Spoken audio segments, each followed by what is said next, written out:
Welcome to the Banker Lamp. Please enjoy the video. You start by preparing the device and files. Enable unknown sources for CX File Explorer because Android blocks third-party installs otherwise. Then download the mod package.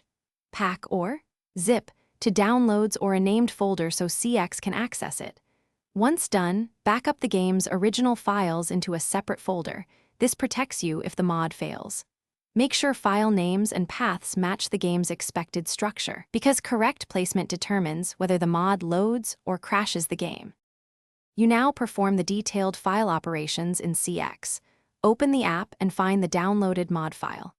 If it's a zip, use CX's extractor to unpack. If it's a pack, simply move it to the game's mod folder. This is often under Android/data or the game's internal directory. Use the move or copy function and then check permissions. Set files to readable and writable when needed, because incorrect permissions prevent the game from loading assets. Keep file names, exact, and nested folders intact. You finish by verifying the mod inside the game. Launch and look for the new content in menus or the mod list, because visible changes confirm success.